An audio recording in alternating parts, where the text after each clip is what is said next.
Ça ne prévient pas, ça arrive, ça vient de loin. Ça s'est traîné de rive en rive, la gueule en coin. Et puis un matin au réveil, c'est presque rien, mais c'est là, ça vous ensommeille au creux des reins. Et ça fait partie aussi des maladies qu'en général, tout le monde soit a été confronté lui-même ou dans un entourage proche, amical, familial, a été concerné. Donc du coup, c'est quelque chose qui vient nous parler. Enfin, on est au cœur de l'humanité. Au-delà du handicap psychique, on est sur quelque chose qui nous concerne tous en tant qu'humains, à part entière. Et je pense que c'est ce qui fait que dans ces moments-là, les relations sont aussi particulières et il y a une espèce d'intensité particulière. Pour comprendre nos réactions face à la plus courante des maladies graves, l'étude des personnes atteintes de troubles psychiatriques est riche d'enseignements. Souvent liée à des pratiques extrêmes, l'incidence du cancer est plus grande chez les personnes souffrant déjà de maladies psychiatriques. Les addictions diverses, tabac, alcool, drogue, sucre, sont un terrain favorable au développement du cancer. Ça aussi, c'est une particularité qui fait que parfois, effectivement, il y a des plaintes qui sont exprimées et qui ne sont pas toujours vérifiées, en tout cas avec les moyens actuels qu'on a. Oui, on peut peut-être penser qu'effectivement, ce mélange de troubles, ce rapport de rapport au corps, de rapport à la douleur, de rapport de façon générale, peut venir un petit peu brouiller les pistes et faire que parfois, en tout cas, des symptômes peuvent ou passer à la trappe ou au contraire, des symptômes peuvent être exprimés, mais du coup ne pas refléter une réalité en tout cas tangible au niveau du corps. C'est ce rapport un petit peu compliqué entre le ressenti de la personne, ce qu'elle exprime et les examens qui peuvent être faits ou pas faits, je l'accorde, qui peut être complexe effectivement. Souvent, la première période après la rencontre avec la maladie est une phase plus ou moins longue de déni. S'il recule souvent la date du diagnostic, il a malgré tout d'autres avantages. En effet, la construction d'un récit alternatif s'avère parfois un surprenant atout. En dissociant la maladie du corps du patient, le déni de maladie peut diminuer la culpabilité, l'anxiété et favoriser une posture positive face au cancer. Si le corps n'est pas malade, il peut mieux se défendre face à une attaque vécue comme exogène. Elle arrive à passer outre la douleur, tellement qu'elle a souffert dans sa vie, dans son enfance. Eh bien, elle ne sent pas vraiment la douleur. Elle arrive à se détacher, à se dissocier de la douleur. J'ai commencé à avoir des bestioles qui commençaient à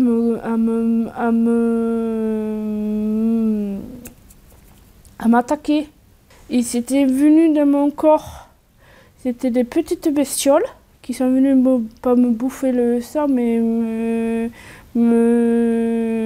m'attaquer les cellules. Et c'est pour ça que je suis arrivée du stage. Et c'est à ce moment-là que les bestioles commençaient à m'attaquer. Elle était beaucoup plus combative et beaucoup plus, à la fois plus combative et plus distante. Je me souviens à l'oncopole quand, vraiment sur les premiers jours, au moment vraiment de son hospitalisation, elle avait un soin extrêmement douloureux au niveau du sternum.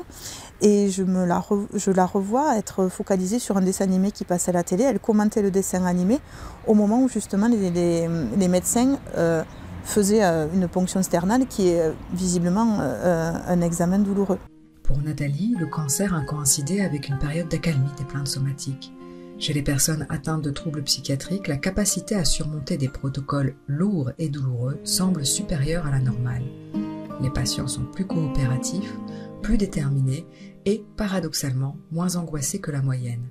Quand Amélie a appelé l'autre jour, elle était angoissée parce que Amélie, je lui ai dit, et Amélie lui a dit, il ne faut pas t'angoisser comme ça, Babette. Votre fille, elle va être entre de bonnes mains.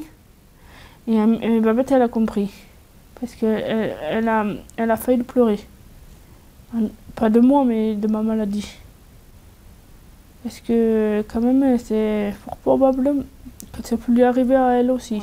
Côté hôpital, soins, ils sont hyper compétents dans la maladie cancer, mais peut-être moins habitués, ils ont moins d'habileté pour accompagner les personnes avec ces particularités. De notre côté, on est plus à l'aise pour l'accompagnement classique, et dès qu'il s'agit du soin, on est un petit peu paniqué, disons-le simplement. Il y a clairement un manque, en tout cas, nous, ce qu'on a vécu, c'est clairement le manque de cet espace-là qui n'existait pas pour que justement cette période-là puisse se faire avec justement les deux côtés, et le côté affectif et le côté soignant.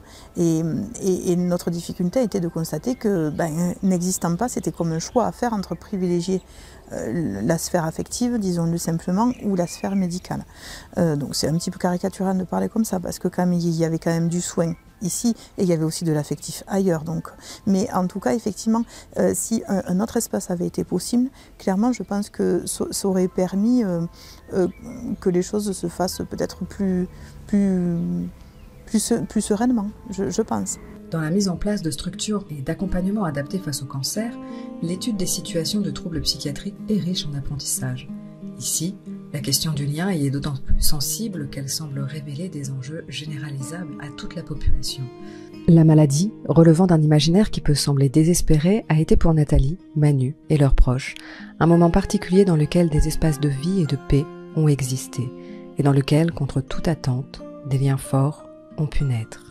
Mais il y avait aussi beaucoup de choses sympas comme ça, où ça a pu aussi générer des temps particuliers d'accompagnement, de balade en voiture, parce qu'à un moment donné, il avait envie de prendre l'air. Ça favorisait aussi quelque chose d'exceptionnel, quelque chose de nouveau, de plus créatif aussi dans nos accompagnements, pour s'adapter un petit peu à la situation et pour pouvoir créer des espaces un peu plus légers dans leur quotidien qui était quand même assez plombé, on est d'accord.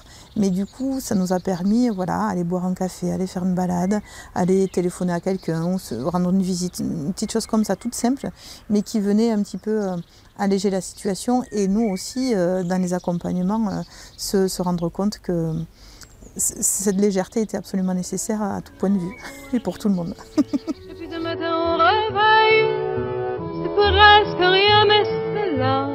Ça vous émerveille au creux des reins. La joie de vivre